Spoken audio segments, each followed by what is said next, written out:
Thank you for coming this afternoon for an important conversation with His Majesty King Abdullah II of Jordan. I'm pleased to have him here. He will speak to us for a few minutes, and then the two of us will have a conversation. I'm pleased to present King Abdullah.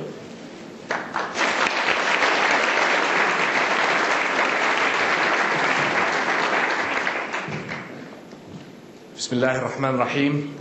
Thank you, Charlie. It is a great pleasure to be with all of you.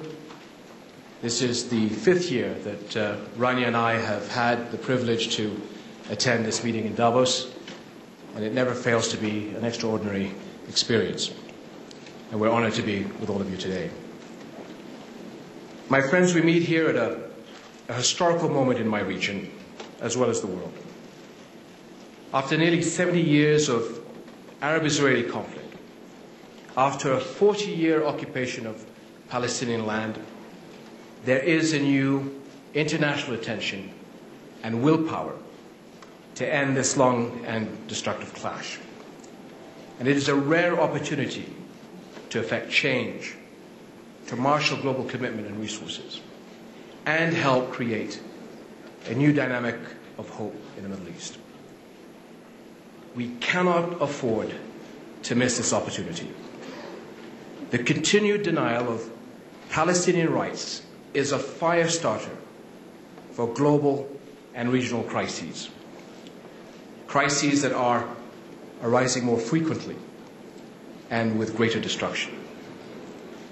The dangers are recognized by the Forum's Global Risk Network, which names Middle East instability as a core global risk. We must act, and all of us have a contribution to make. The exceptional leaders who gather here bring insights, tools, and strategies from the world's most vital sectors. Now, over the years, these forums have built unparalleled bridges of understanding and progress. The challenge now is to carry this work forward to success. The priorities we identify must lead to action. Action that will help create a sustainable and self-reinforcing peace. It begins with new expectations, a vision of where the Middle East can be in 10 years' time. It is a vision of ordinary life, where people could go to shop or work without fear, where ambulances don't face checkpoints to get the sick to hospitals, where young people are able to build families and plan long careers, where the first grade students of 2017, Israeli and Palestinian, can look back as adults and have no memory of the conflict years.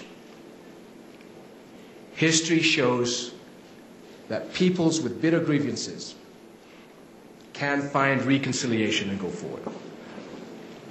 This can happen in the Middle East. It is a vision of an expanding regional economy whose resources and energies go into productive growth and not wasteful conflict, where cross-border partnerships and shared interests will create new synergies, and where smart investments in our young people will expand access to opportunity. History shows that peace and progressive policies can create economic miracles in developing regions. And this can happen in the Middle East.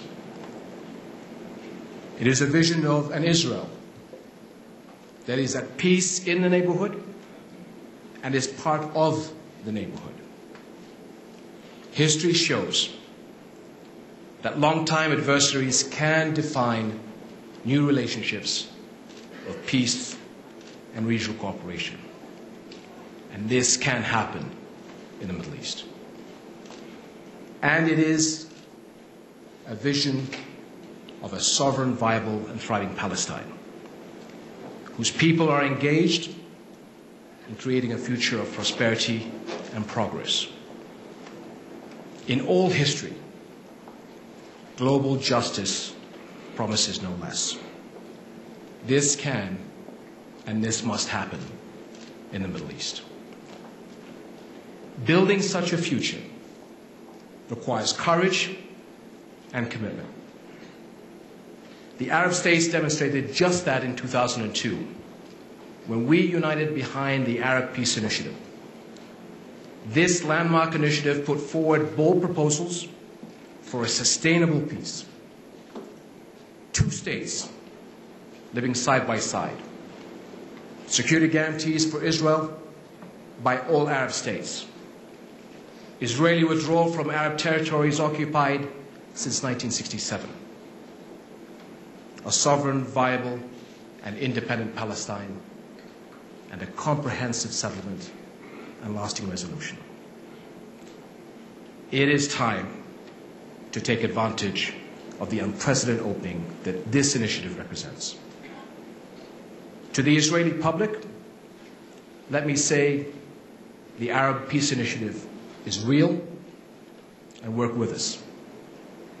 Isolation and unilateral action can never lead to the positive future that you and your neighbors want and need. To the Palestinian people, I say that you have suffered long enough.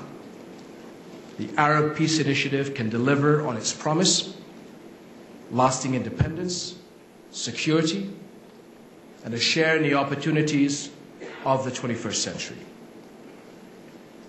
To the international community, especially the members of the Quartet, I say that you have a historic role and responsibility to stand behind a peace.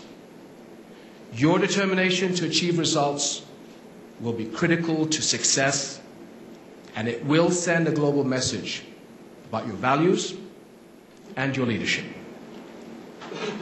And to all of you here, I say it cannot be left to government alone.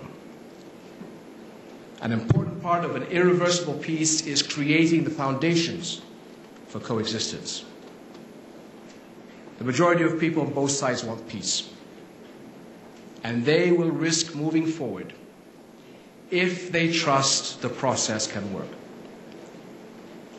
That means tangible results, and sooner rather than later.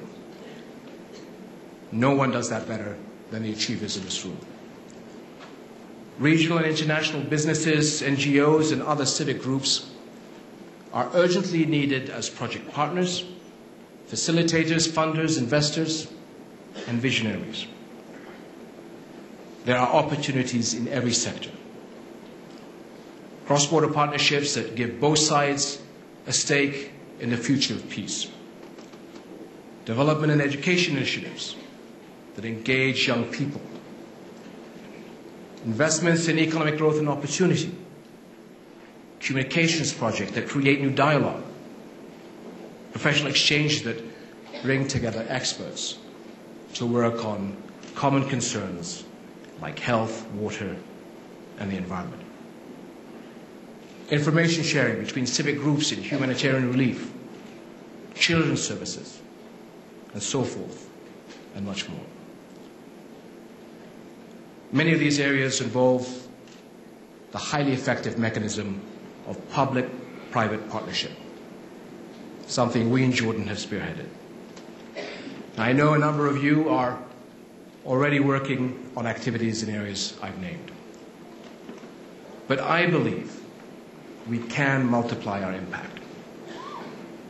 This May, Jordan will be hosting a World Economic Forum meeting, bringing global and regional leaders to the shores of the Dead Sea. And it is the 4th time we have hosted this influential dialogue on the future of our region. At this critical juncture, I propose that this year's meetings focus exclusively on building peace structures. We want the world's top leaders to come to the heart of the Jordan Valley, lend that support to the region's creative thinkers and achievers, to explore the possibilities, design strategies, mobile resources, and achieve results. And I'm extending an invitation to each and every one of you to join us in this tremendously important enterprise. My friends, the challenges are certainly real. But it is because the stakes are so high that we must seize every chance to make a difference. In the years ahead, the Middle East faces major requirements for development. Youth are more than 50% of our population. They are coming of age with high expectations for opportunity, for security, and for respect. The means to respond are there. We are rich in human talent and a heritage honoring education and culture. There is economic promise in IT, tourism, and more. Increasing regional economic cooperation and dynamic young leaders who are committed to the future. And I'm especially proud of all that Jordanians have done to tackle development and reform. Such initiatives have been a priority for Jordan for the past 8 years, and we are achieving success. All this can give us great confidence for the future of the Middle East.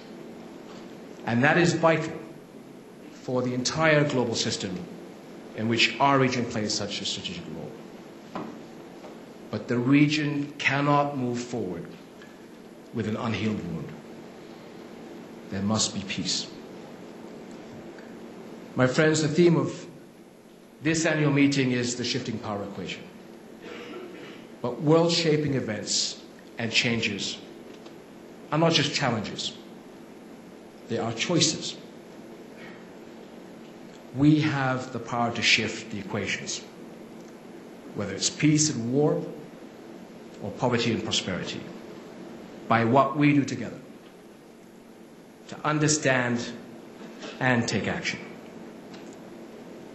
Now is not the time to isolate good ideas in professional silos, nor can we accept walls between different peoples and faiths. Here at Davos, in May at the Dead Sea, we can reimagine the future and then make that vision happen. The movement is real, and I urge you to be part of it, to bring the promise of this century to those who desperately need it, to create a future for them and for us. Thank you very much.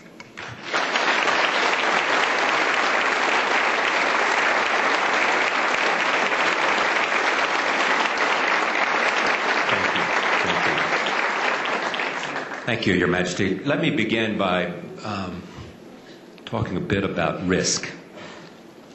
Your father risked his life for peace. You have talked about the risk of civil war in the region, in Iraq, in Lebanon, in the in Palestine itself.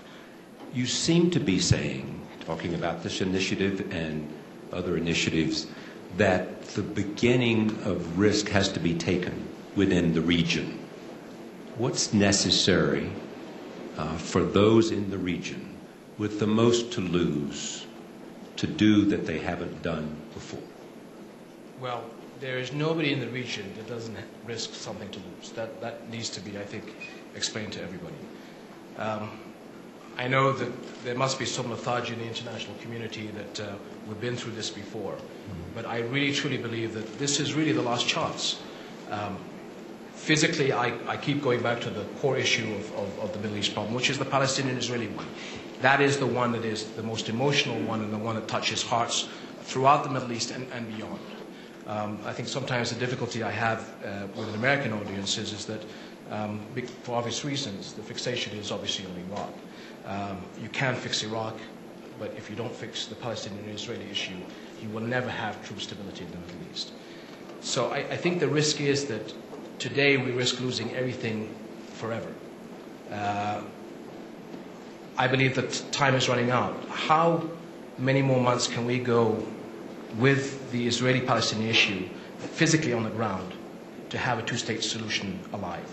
Geographically, the future of a Palestinian state is diminishing almost every week.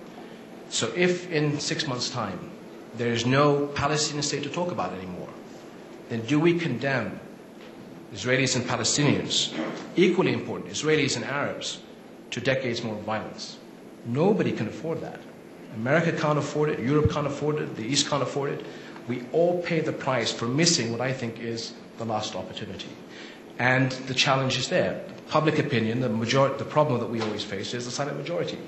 The silent majority, as of this summer, had felt that the only way that they could get attention is through radical thinking. This summer, whether people like it or not, the perception in our part of the world, and I presume in Israel to an extent, is that Hezbollah won because nobody was taking the moderates seriously. We have an opportunity today. The radicals are not in the strongest position that they were this summer. I think their position is down here. We as moderates have not moved anywhere because we haven't been able to launch a process that gives hope to people. Let's launch this process. Let's reach out to the Israelis and to the Palestinians. Let me stop you there. Please. What do you say to the Israelis? What risk do they have to take, and what do they need to understand as you see it and moderates see it today? Well, it depends what they feel they have to lose. I know there are a lot of Israelis, why should we give a future to the Palestinians? But most Israelis, I believe, want to be included into the neighborhood. The neighborhood, in my understanding, is Morocco on the Atlantic Ocean to Oman on the Indian Ocean. But that comes at a price, and the price that comes to is the future of the Palestinians. And I think that is the prize. Risk the future you have between you and the Palestinians in the right way, and you become an integral part of the Middle East. That is the prize that I believe is there for the Israeli public. And you say what to their security needs? Well, listen, and we've been through this so many times. Whenever you launch a process, people on either side, and all of us who have been players on this issue, Arabs and Israelis, know that the minute you launch a peace process, there will be those in Israel and there will be those in the Arab world that will try and create violence and loss of life. But are we going to be held hostage to these people? I mean, if we continue to worry about security has to be taken very seriously, but to say that we're going to launch a process and there's not going to be a loss of life, that's just not going to happen. But all the loss of life of innocent people over so many years, is that going to be in vain? We have to take that risk and that challenge to move forward. And how much of an impediment is the split between Hamas and Fatah, split between factors within the Palestinian community? It is a problem, and it is a problem that concerns all of us, because at a time where we have what I think is one of the final opportunities to move the process forward, where you have Arabs working together to try and create an opportunity for Palestinian society, where we all understand that this is the last chance, we find ourselves at a point where Palestinian society is so divided at each other when we need leadership from them. Personally, I believe that whatever happens in the next couple of months, if we can launch the process, that is something that we need to reach out to the people, Palestinian and Israelis. Do you want a future stability, or do you want to condemn us to years and years of violence? If you launch the process, who's on board? Well, obviously you have to have the Israelis and Palestinians, and obviously there are some difficulties and arguments that will say, well, does Hamas believe in some of the issues that we needed to be a partner for peace? I believe that we shouldn't allow the politicians to dictate the future and this important challenge. I think we need to go to the people, whether it's the Israelis or the Palestinians, if we create a favorable mechanism where people can see the end game. If you can see a two-state solution happening in the very near future, and the commitment of the international community as well as the Arab countries, you Palestinians and you Israelis, do you want it or do you not? And if you don't blame the rest of us. I think that's the decision that Palestinians and Israelis are going to have to make in the near future. Hamas did well in the election. Do they see a two-state solution? Are they responsive to an argument made by the neighbors in the community? The rhetoric has changed a little, but depending on which side you're on, some people think it's enough, some people don't. Again, I think it's power to the people. What do you want? Do you want to have a future of stability? Do you want to have your own state? Because this is what we're talking about. We're talking about a viable, independent Palestinian state in the very near future. If you want that, you're going to have to speak up. You're going to have to vote for it, I believe. You've been having conversations with Secretary Rice, who's been in the neighborhood, had dinner with you, talked on the phone with you. Obviously, what is the role of the United States, and what is the United States prepared to do? Well, the role of the United States is to bring the two parties together. And I hope, to be very clear and very strong with both partners, that peace is what we want to achieve. I strongly believe that the President is committed to a two-state solution, to find an end to the crisis as quickly as possible. And he is determined to go fully with that. There's no question that he's committed to a two-state solution. He said that publicly. But what does he have to do? What does the United States have to do to make it more possible, to join the Arab neighbors as an incentive and as a stimulus to do more? Well, I mean, the responsibility is just not the United States, it's on the international community, and there's a meeting for the quartet in Washington next month. That's part of it. I think that Israelis and the United States need to seriously look at the Arab Initiative, which really guarantees everything that Israel wants from the Arabs in the future. And I think that is a prize to the Israeli people. We are working with the quartet to show the seriousness of the Arab Initiative and what it can provide to the future of Israel. And it comes down to teamwork. I presume that Dr. Rice will be back out in the region. And when we launch the process, I think we need to all stand up and say that we are all considered as serious partners. You say when we launch the process. What's the time frame? Well, I don't want to sort of put any time factors on this issue, but we'd have to see what we hope will be a positive outcome to the quartet meeting at the beginning of February in Washington. The foreign minister, I hope, will be able to, Secretary of State will have the ability to come back out to the region. And I hope that there will be an opportunity for Prime Minister Omar and President Abbas to meet. You have a sense that it is not now on a higher priority for the United States than it has been?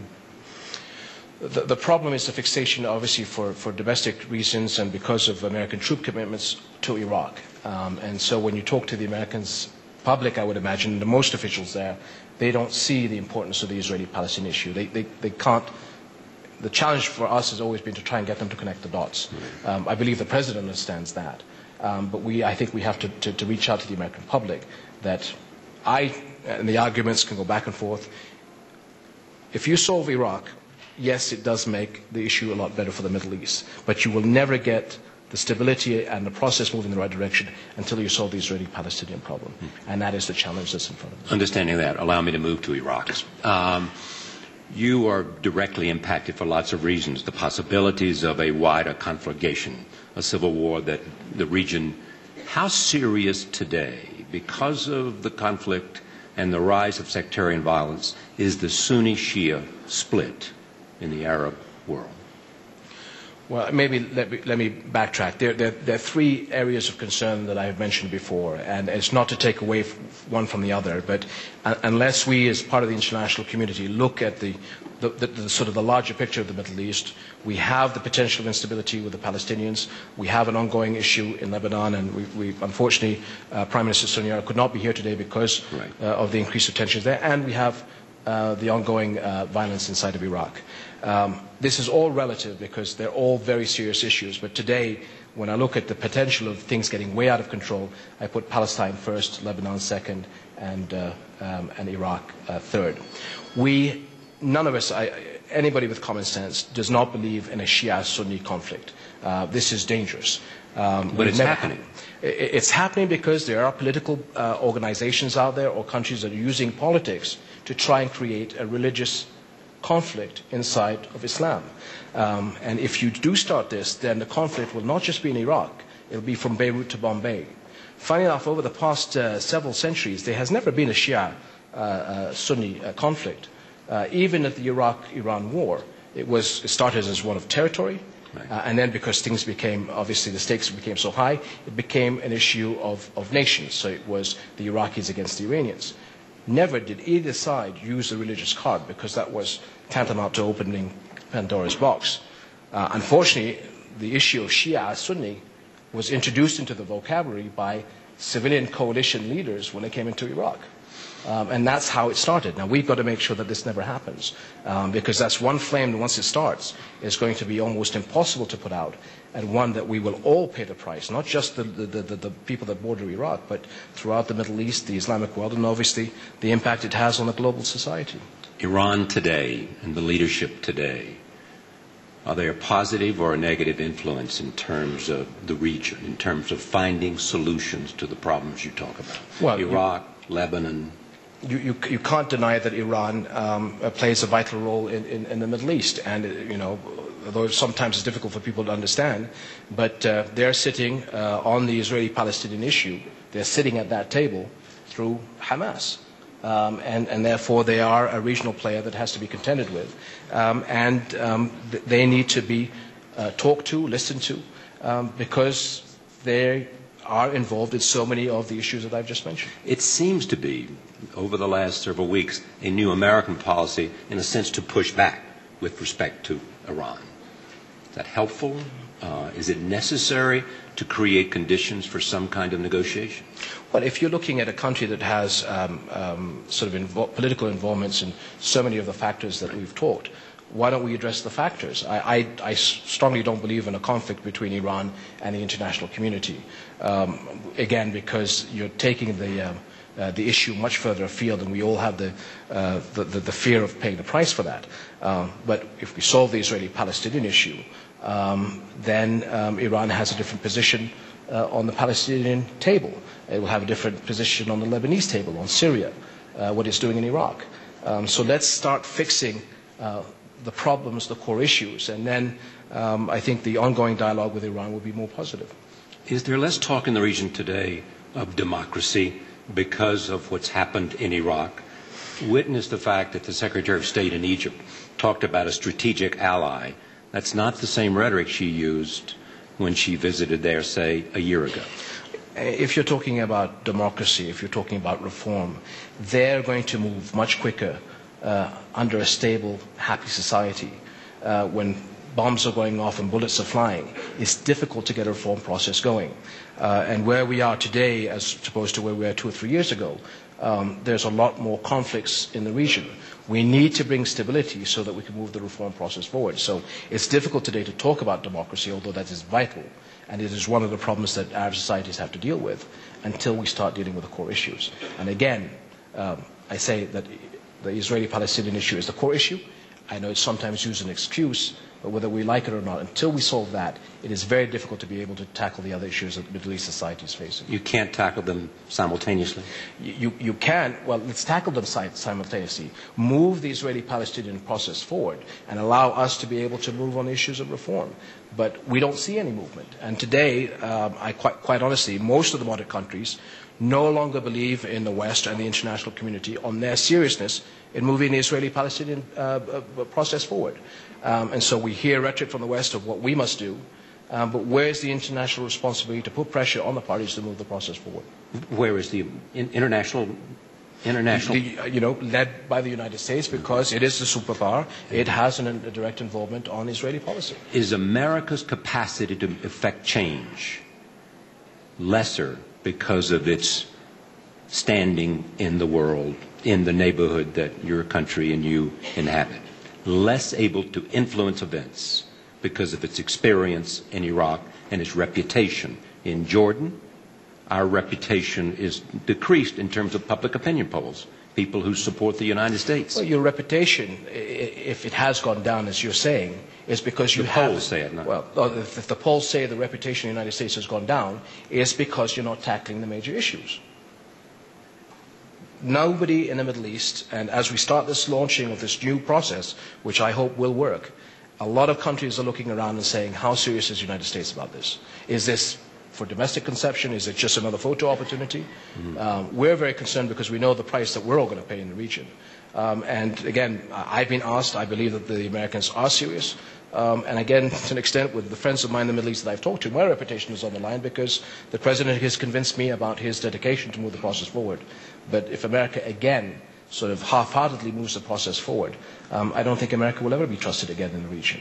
And what that bodes for the future of the Middle East is not very bright. I'm almost out of time. If, in fact, this latest increase of troops, we had the Iraqi vice president here saying the 2003 invasion was an idiot decision, his words, but secondly saying he supports the increase in American troops. Is there general support of an increase in American troops in the effort to find one last stabilization in Baghdad? Well, I think people understand the reasons why troop increase is to try and bring stability.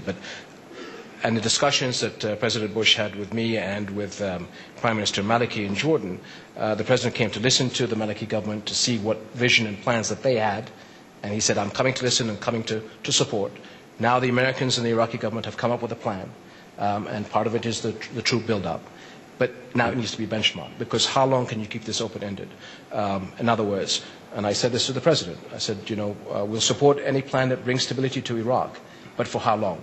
This needs to be benchmarked weekly and monthly, and if in 6 months it's not working, then you're going to have to take some tough decisions. So, all right, we'll give it a go, we'll try and all help to bring stability to Iraq, but if the government cannot fulfill the demands that is expected of it, then we're going to have to call it for what it is. And again, I think we have to look for where do we go from there. If Americans leave, what happens? If America leaves, then, there is obviously security instability. Obviously, that's going to increase. And a civil war that could threaten your regime, could threaten the Egyptians, could threaten the Saudis. Civil war is always looming around the corner in Iraq. If it takes to the next stage where it is full-blown civil war, most people in the Middle East think it's already there, then countries in the region, whether we like it or not, will be dragged into it. But how far away are we from that happening? How far is the world community away from that very thing happening? Well, again, let's keep focused that there are three potential tinderboxes here. And if I was told to put it in priority, I would put the Palestinians, the Lebanese, and Iraq. I think Iraq is a slow burn. You'll see pretty much the same thing until the benchmarks are assessed. But hopefully by that point, the support that the Arab countries can give, the international community, what goes on in dialogue between us and the Iranians to try and bring more common sense to Iraq. If we win on that, then maybe we can shift the direction of Iraq in the right way. One last question. You mentioned an Arab initiative. There was a Beirut conference with all the results, the positive results. Is that necessary again for a kind of conference to take place in the region with all of the region attending for a united sense of mission? Well, again, all the countries cited in 2002. I don't see why that has changed. If there is a really sincere, dedicated attempt to relaunch the process with American support, then I'm sure the Arab and the Muslim world would welcome that. But we have to see a credible launching of a process where people see a clear end game. What we don't want to find ourselves in is talking phases. I mean, the roadmap is a good mechanism, but if we're going to start with phase 1, phase 2, phase 3, open-ended, then we'll never get anywhere. I think that the rules of the games have changed today, that it has to be very clear to Israeli and Palestinian society as well as Arab society that if we launch the process, this is what we expect in a very short period of time. Otherwise, we're just deluding ourselves and just wasting each other's time. Time is short and risk is great. Exactly. Thank you very much. Thank you very much. Thank you.